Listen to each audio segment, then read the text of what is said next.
প্রিয় দর্শক, স্বাগত জানাচ্ছি চ্যানেল 24 এর ব্যবসা বাণিজ্য বিষয়ক সাপ্তাহিক অনুষ্ঠান Fit Elegance Business Times, co sponsor NRB Islamic Life Insurance Limited, powered by Era Infotech Limited. আমি মামুনুর রশিদ থাকবো পুরো অনুষ্ঠান জুড়ে। দর্শক, গেল সপ্তাহে ব্যবসা বাণিজ্য অঙ্গনে ঘটে যাওয়া বিভিন্ন ইভেন্টসের খোঁজখবর নিয়ে সাজিয়েছি আমাদের আজকের আয়োজন। গরমের তীব্রতার সাথে পাল্লা দিয়ে বাড়ছে লোডশেডিংয়ের মাত্রা। এরই মধ্যে যা ছাড়িয়েছে 3000 মেগাওয়াটের ঘর। রাজধানী ঢাকায় এই সংকট কম অনুভূত হলেও অসহনীয় হয়ে উঠছে গ্রামাঞ্চলে। বিশেষজ্ঞরা বলছেন, সরকারের আর্থিক টানাটানি আর ভুল পরিকল্পনা ভোগাচ্ছে এই অসময়ে। ইকবাল আহসানের রিপোর্ট। তীব্র দাবদাহে স্বভাবতই বাড়ছে বিদ্যুতের চাহিদা, যা সামাল দিতে চেষ্টাও আছে বিদ্যুৎ বিভাগের। কিন্তু তারপরও থেকে যাচ্ছে বড় ঘাটতি। সাধারণত চাহিদা এবং উৎপাদনের এই ব্যবধানই পরিচিত লোডশেডিং হিসেবে। ঢাকায় এর তীব্রতা কিছুটা কম হলেও গরমের সাথে সাথে যা বাড়ছে গ্রামাঞ্চলে। যেভাবে বিদ্যুৎ যাওয়া আসা করে এভাবে আসলে মানুষের থাকাটা খুব কঠিন। আমাদের যারা ব্যবসা বাণিজ্য সেখানেও বারবার এই লোডশেডিং খুবই সমস্যা হচ্ছে আর কি। আসে যায় সারাদিন এইভাবে চলে, আর বিদ্যুৎ না হলে তো এক মিনিটও বসে থাকা যায় না। কারেন্ট নাই জন্য ফ্রিজের মালগুলো আপনার গলে যাচ্ছে, আমাদের লস প্রজেক্ট হয়ে যাচ্ছে। গেল জানুয়ারিতে গ্রীষ্মকালীন চাহিদা এবং উৎপাদনের একটা ছক কষে রেখেছিল বিদ্যুৎ বিভাগ। সেই পরিকল্পনা অনুযায়ী সর্বোচ্চ প্রয়োজন হিসাব করা হয় 17,500 মেগাওয়াট। কিন্তু চাহিদা ঠিকঠাক প্রক্ষেপণ করা হলেও জ্বালানি সংকটে সম্ভব হয়নি উৎপাদন। ফলে এপ্রিলের শেষ ভাগে লোডশেডিং ছাড়ায় 3100 মেগাওয়াট পর্যন্ত। টেকনিক্যাল কোনো অসুবিধা দেখছি না, আমি যেটা আর্থিক দেখছি, এবং এই আর্থিকটা দুটাই আমাদের যে টাকা লোকাল কারেন্সির একটা সমস্যা আছে এবং ডলারেরও সমস্যা আছে। তেলভিত্তিক বিদ্যুৎ কেন্দ্র আছে, এদের অনেক টাকা পাওনা রয়ে গেছে। এরা কিন্তু ঠিক সময় তেল কিনতে পারছে না। এরা যদি ঠিক সময় তেল কিনতে না পারে, এই যে টাকার পেমেন্ট হচ্ছে না তাদের, কারণ টাকার অভাব আছে পাওয়ার ডেভেলপমেন্ট বোর্ডের, সেই জন্য কিন্তু লোডশেডিং হচ্ছে। বর্তমানে বিদ্যুতের উৎপাদন ক্ষমতা 27,000 মেগাওয়াটের উপরে। বিপরীতে 30 এপ্রিল ইতিহাসের সর্বোচ্চ উৎপাদন ছিল 16,477। এরপর থেকে ধারাবাহিকভাবে চাহিদা বাড়লেও সেই অনুপাতে বাড়ানো যায়নি উৎপাদন। ফলে চড়া হতে থাকে লোডশেডিংয়ের তীব্রতা। বিশেষজ্ঞরা মনে করেন, সরকারের আর্থিক সংকট আর পরিকল্পনার ঘাটতি ভোগাচ্ছে এই অসময়ে। ফান্ড প্রবলেম যতদিন থাকবে আমাদের এটা চলবে, সাফারিং চলতে থাকবে। ডেফিনেটলি প্ল্যানিংয়ে একটা বড় ধরনের ত্রুটি আছে বলে আমি মনে করি। বর্তমানে চড়া দামে তরল জ্বালানি থেকে উৎপাদন ছাড়িয়েছে 3,500 মেগাওয়াট। ইকবাল আহসান, চ্যানেল 24, ঢাকা। প্রতি বছর বাজেট অর্থায়ন কিংবা প্রকল্প বাস্তবায়নের জন্য নির্ভরতা বাড়ে বিদেশি অর্থায়নের উপর, কিন্তু সমানতালে বাড়েনি ছাড় করার দক্ষতা। ফলে বড় হচ্ছে পাইপলাইন। এ নিয়ে চিন্তিত বিশ্লেষকরা বলেন, সময় মতো টাকা আনতে না পারায় চাপ বাড়ছে অভ্যন্তরীণ উৎসের ওপর, যা নষ্ট করছে সামষ্টিক অর্থনীতির ভারসাম্য। রাকিব আল জাবেদের রিপোর্টে বিস্তারিত। দেশের অর্থনৈতিক কর্মকাণ্ড সচল রাখতে নিয়মিতভাবেই ধার কর্জ করতে হয় বিদেশি বিভিন্ন উৎস থেকে। কখনো প্রকল্প বাস্তবায়ন, কখনো খাদ্য সহায়তার, কখনো বা অনুদান হিসেবেও দেশে আসে এই অর্থ। আর সম্প্রতি ডজনখানেক মেগা প্রকল্প বাস্তবায়নকালে জোর আলোচনায় এসেছে এই খাত। চলতি 2023-24 অর্থ বছরের বাজেট অর্থায়নেও এই ব্যবস্থা থেকে ধার করার লক্ষ্য 1,02,000 কোটি টাকার উপরে। কিন্তু সমস্যা হচ্ছে, এই ধারের প্রক্রিয়া কাগজে কলমে এগুলেও অদক্ষতার কারণে আটকে যাচ্ছে ছাড় করতে গিয়ে। যেমন 2022-23 অর্থ বছরের প্রথম 9 মাসে $307 কোটি প্রতিশ্রুতির বিপরীতে ছাড় হয় $536 কোটি। কিন্তু চলতি অর্থ বছরের একই সময়ে $724 কোটি প্রতিশ্রুতির বিপরীতে হাতে পাওয়া যায় $161 কম। ফলে অর্থবছর শেষে এই উৎস থেকে লক্ষ্যমাত্রা পূরণ হওয়া নিয়ে আশঙ্কায় বিশেষজ্ঞরা। যেটা অসামঞ্জস্য তৈরি হয়, এটার কারণেই আসলে এই যে বাস্তবায়ন যেটি হয়, যে প্রকল্পগুলো হয়, তো সেগুলো ঠিক সময় মতো বাস্তবায়িত হয় না, যার ফলে অর্থ ছাড় হওয়াটা একটা যেমন বড় সমস্যা, তেমনিভাবে এই যে প্রকল্প বাস্তবায়ন হওয়াটাও একটা বড় সমস্যা। আমরা কিন্তু একটা খুব কঠোর একটা অবস্থানে আছি, যেখানে যে কোনো সময় পা পিছলে গেলে আমাদের একটা বিশাল হোঁচট খেতে হবে। সময়মতো ঋণ বা ধারের টাকা ছাড় করতে না পারার কারণে লম্বা হচ্ছে বিদেশি অর্থের পাইপলাইন। ইআরডির হিসাবে সবশেষ অর্থবছর শেষে যার পরিমাণ ছিল প্রায় $45 বিলিয়ন। এই অর্থ বাংলাদেশের মোট জিডিপির 10% কাছাকাছি। সময়মতো প্রকল্প বাস্তবায়ন ও অর্থ-ছাড় করতে না পারায় চাপ পড়ছে অভ্যন্তরীণ উৎসের উপরে, যা নষ্ট করছে সামষ্টিক অর্থনীতির ভারসাম্য। বিশেষজ্ঞরা মনে করছেন, অর্থ ছাড়ের চেয়ে ঋণ ও সুদ পরিশোধের প্রবণতা বড় হওয়ায় দুশ্চিন্তা বাড়ছে আর্থিক ব্যবস্থাপনা নিয়েও। কিছু টাকা বিদেশ থেকে আসবে, সেটাকে তাতে রিলিজ করানোর চেষ্টা করবে, ইনক্লুডিং IMF-এর টাকাটাও। সরকারের বহু দিক থেকেই খাড়ার ঘা আসতেছে। তো এখন সমস্যা হলো যে কীভাবে এটাকে ম্যানেজ করবে, সেই পরিকল্পনাটা আমরা কিন্তু এখনও দেখছি না। আমরা বরাদ্দ দেই, পুরো বরাদ্দ মন্ত্রণালয় তো বাস্তবায়ন করতে পারে না, মানে কি তাদের আরও ব্যয় দক্ষতা বাড়াইতে হবে। তো এক্ষেত্রে জবাবদিহিতা বাড়াতে হবে, এক্ষেত্রে পর্যবেক্ষণ পরিবীক্ষণ বাড়াইতে হবে, যেটা বাজেট হবে সেটাই বাস্তবায়ন করতে হবে। আসছে 2024-25 অর্থবছরের বাজেটেও বড় নির্ভরতা থাকছে বিদেশি উৎসের উপর। রাকিব আল জাবেদ, চ্যানেল 24, ঢাকা। তীব্র দাবদাহে আশঙ্কাজনক হারে কমেছে আবাসন খাতে কাজ করা শ্রমিকের সংখ্যা। ব্যবসায়ীরা জানান, লম্বা সময় ধরে কাজ করা সম্ভব হচ্ছে না এমন আবহাওয়ায়, যার প্রভাব পড়ছে প্রকল্প বাস্তবায়নেও। অন্যদিকে পোশাক খাতেও কমছে উপস্থিতি। সংশ্লিষ্টরা বলছেন, চলমান অর্থনৈতিক সংকটের মধ্যে নতুন বিপত্তি, অসহনীয় উত্তপ্ত পরিবেশ। মইনুল হাসানের রিপোর্ট। তীব্র দাবদাহে অসহনীয় জনজীবন, যেখানে বেশি বিপত্তিতে শ্রমজীবী শ্রেণী। তপ্ত রোদের তাপে কাজ করা কঠিন, যারা অবাক করছেন অল্পতেই উঠছেন হাঁপিয়ে, যার প্রভাবও প্রতিদিনের কর্মজীবনে। কমছে দিনমজুর শ্রমিকের সংখ্যা। রাজধানীতে উল্লেখযোগ্য হারে শ্রমিক কমছে আবাসন খাতে। গেল 2 মাস আগের তুলনায় যা কমেছে অন্তত 30%। ফলে গতি কমেছে সরকারি বেসরকারি নানা অবকাঠামো নির্মাণ প্রকল্পে। কয়েকটা জায়গায় আমার 10টা প্রজেক্ট চালু আছে। এখানে প্রায় 1500 শ্রমিক 1600 শ্রমিক আগে কাজ করত, সেখানে এখন 1200-1300 শ্রমিক কাজ করছে। আমার কোম্পানির যে শ্রমিকরা কাজ করতেছে সেখানে কর্মঘণ্টা অনেকটাই কমে আসছে, যেহেতু তারা অসুস্থ হয়ে পড়ে বেশি তাপদাহের কারণে। শ্রমিকদেরটাও দেখতে হয় আমাদের। দিনের উচ্চ তাপমাত্রা এড়িয়ে রাতের বেলায় কাজের কৌশল নিয়েছে অনেক প্রতিষ্ঠান। কমানো হয়েছে কর্মঘণ্টাও, যাতে নির্ধারিত সময়ে কাজ শেষ করা নিয়ে তৈরি হয়েছে অনিশ্চয়তা। বাড়ছে আর্থিক ক্ষতিও। কোনো জায়গায় 10%, কোনো জায়গায় 20%, এমনকি 30%ও কিন্তু অনেক জায়গায় শ্রমিক কমে যাচ্ছে বা কমে গেছে। ফলে কাজের গতিও কিন্তু কমে গেছে। এই জায়গায় যদি এভাবে কমে আসতে থাকে, তখন কিন্তু অর্থনীতিতে তো একটা ইম্প্যাক্ট পড়বে বলে আমি মনে করি। শ্রমিক সংকটের প্রভাব পোশাক খাতেও। উদ্যোক্তারা জানালেন, সেলাইয়ের সাথে জড়িত পোশাক কর্মীদের সংকট খুব একটা না হলেও ডাইং ওয়াশিংয়ের কাজ করা কর্মীদের অনুপস্থিতি বেড়েছে 25%। সাথে রয়েছে লোডশেডিংয়ের খরচ, যাতে বাড়ছে উৎপাদন ব্যয়। আমাদের ইন্ডাস্ট্রিয়াল এরিয়াগুলোতে এনিওয়ার বিটুইন 60 to 70% সময় কারেন্ট থাকছে না, 70 থেকে 60% সময় কারেন্ট থাকছে না। কাজেই জেনারেটর ব্যাকআপ সাপোর্টে আমাদের চালাতে হচ্ছে ডিজেলের, তো কস্ট প্রচুর বেড়ে গেছে আমাদের।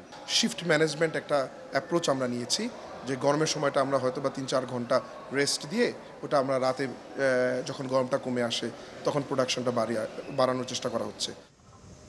খাত সংশ্লিষ্টদের হিসাবে দেশে নির্মাণ কাজের সাথে প্রত্যক্ষ ও পরোক্ষভাবে জড়িত 35 লাখ শ্রমিক।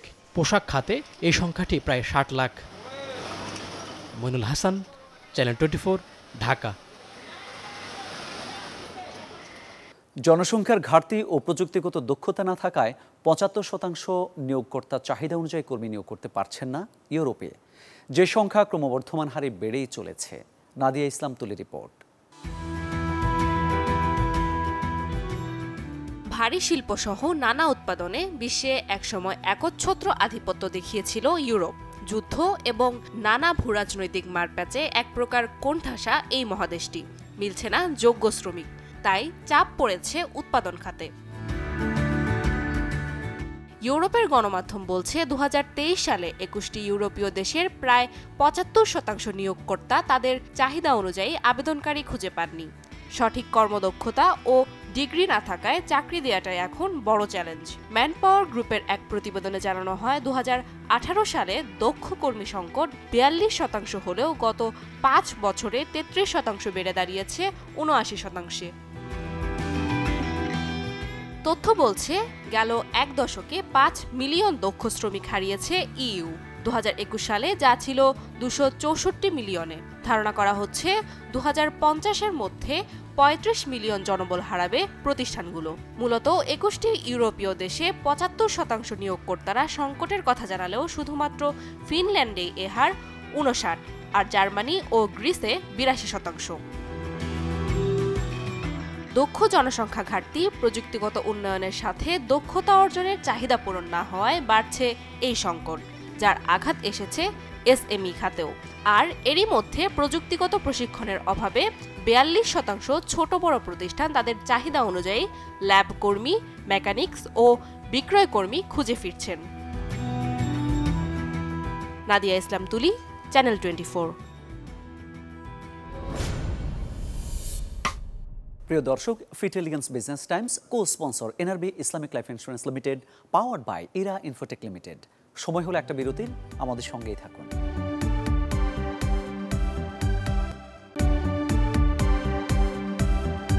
বিরতির পর আবারও আমন্ত্রণ ফিটেলিগেন্স Business Times co sponsor NRB Islamic Life Insurance Limited, powered by Era Infotech limited.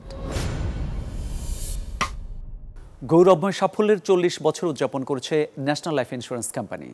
এ উপলক্ষে রাজধানীর কাউরান বাজারে কোম্পানির প্রধান কার্যালয়ে কেক কাটা ও দোয়া মাহফিলের আয়োজন করা হয়। অনুষ্ঠানে নির্বাহীদের নিয়ে প্রতিষ্ঠা বার্ষিকীর কেক কাটেন দেশের শীর্ষ জীবন বীমা প্রতিষ্ঠানটির চেয়ারম্যান মোর্শেদ আলম এমপি। উপস্থিত ছিলেন সাবেক চেয়ারম্যান মাহমুদুল হক তাহের, পরিচালক Bilkis Nahar, ASM Mainuddin Monem, air commodore অবসরপ্রাপ্ত মোহাম্মদ আবু বকর FCA, দাস দেবপ্রসাদ, মোহাম্মদ হারুন পাটোয়ারি। অন্যান্যের মধ্যে মুখ্য নির্বাহী কর্মকর্তা মোহাম্মদ কাজিমউদ্দিন, উপব্যবস্থাপনা পরিচালক অ্যান্ড CFO প্রবীর চন্দ্র দাস সহ কোম্পানির নির্বাহীরা উপস্থিত ছিলেন।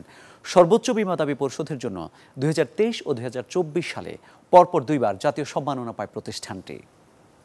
40তম জন্মবার্ষিকী একটা প্রতিষ্ঠানে দেখতে পারা, ইনশাআল্লাহ ন্যাশনাল লাইফ আগাই থাকবে। আপনারা ভালো থাকবেন, সবাই সবার জন্য দোয়া করবেন। ন্যাশনাল লাইফ 40 বছর পদার্পণ করেছে। আমি আমার পক্ষ থেকে সবাইকে আবার আপনাদেরকে ধন্যবাদ জানাচ্ছি। আপনারা সবাই ভালো থাকবেন, শুভ জন্মদিন। সেই পুঁতে ফল দেওয়া হয়, তো ন্যাশনাল লাইফের নিয়ে বেশি পড়ার প্রয়োজন নাই আমার, কারণ এটার অগ্নিগত সাফল্যে 40 বছর, এটার প্রমাণ হচ্ছে এটা রেজাল্টস। আমি প্রথমেই শ্রদ্ধার সাথে স্মরণ করছি এই কোম্পানি যিনি প্রতিষ্ঠা করেছিলেন মুজিবুল হায়দার চৌধুরী, যার সাথে সেই এন্ট্রি লেভেল থেকে কাজ করার সুযোগ হয়েছিল আমার। বাংলাদেশের আনাচে কানাচে প্রত্যেকটা ফিল্ড লেভেলে ঘরে ঘরে এনএলআই, জনে জনে এনএলআই পৌঁছে দেওয়ার জন্য যিনি অক্লান্ত পরিশ্রম করেছিলেন, যিনি আমাদেরকে নিয়ে সব সময় মাঠে ময়দানে থাকতেন, আমরা ন্যাশনাল লাইফকে এগিয়ে নিয়ে যেতে সক্ষম হয়েছি। যে বাংলাদেশ নয়, আজকে ন্যাশনাল লাইফ ইন্স্যুরেন্স কোম্পানিকে নিয়ে দক্ষিণ এশিয়ার মধ্যে সাফা গোল্ড অ্যাওয়ার্ড, যেটা 52 বছরের ইতিহাসে বাংলাদেশের ইতিহাসে কোন লাইফ ইন্স্যুরেন্স কোম্পানি কখনো গোল্ড অ্যাওয়ার্ড না ছাপা কোন অ্যাওয়ার্ডে অর্জন করতে পারে নাই। যেটা national Life Insurance company gold award এনে বাংলাদেশকে নয়, শুধু আমরা পুরো বীমা শিল্পকে আমরা আলোকিত করতে পেরেছি। ন্যাশনাল লাইফ ইন্স্যুরেন্স কোম্পানির 40তম প্রতিষ্ঠা বার্ষিকীতে আমরা সবাই এখানে একত্রিত হয়েছি। আমার মনে আছে হায়দার চৌধুরী সাহেব যখন ন্যাশনাল ব্যাংকে MD ছিলেন, তখন উদ্যোগ নিলেন যে আমরা ন্যাশনাল লাইফ ইন্স্যুরেন্স কোম্পানি নামে একটা ইন্স্যুরেন্স কোম্পানি করব। তো আমি বিগত বছরগুলিতে এখানে দায়িত্ব নিয়েছি। আমি এসেই প্রথম 2জনকে DMD করলাম, যে আমি দেখলাম যে এরা তো কাজ করতেছে, তো কাজ করে যদি উৎসাহ না পায় তাহলে তো তারা কাজ করার মনোবল হারিয়ে ফেলবে। তাদের উৎসাহ দিতে হবে। সেই হিসাবে একদিকে প্রমোশন, একদিকে স্যালারি বাড়ানো, এগুলিতে আমি হাত দেব। এসে একটু পরিবর্তন করার, আরো উপর দিকে নেওয়ার, মানুষের মেন্টালিটি চেঞ্জ করার, এটাই আমার ছিল প্রথম কাজ। আমরা আমাদের সঠিক পথে আমরা এগিয়ে যাব। ম্যানেজমেন্ট, আমাদের বোর্ড, আমরা সঠিক পথে আমরা থাকবো। আমরা আমাদের কোম্পানিকে আমরা আমাদের সিনসিয়ারিটি দিয়া, আমাদের অনেস্টি, সততা দিয়া এবং আমরা কর্পোরেট কালচার দিয়া আমরা এটাকে এগিয়ে নিয়ে যাব। দেশের কৃষি পণ্য রপ্তানিতে যোগ হলো নতুন পালক। প্রথমবারের মতো স্থানীয়ভাবে উৎপাদিত বড় হাইব্রিড ধান বীজ রপ্তানি হলো ফিলিপাইনে। এই উপলক্ষে নিজস্ব বীজ প্রক্রিয়াকরণ কেন্দ্রে এক অনুষ্ঠানের আয়োজন করে রপ্তানিকারক প্রতিষ্ঠান বায়ার ক্রপ সায়েন্স বাংলাদেশ, যা শিল্প মন্ত্রণালয় ও জার্মান ভিত্তিক প্রতিষ্ঠান এজির একটি যৌথ উদ্যোগ।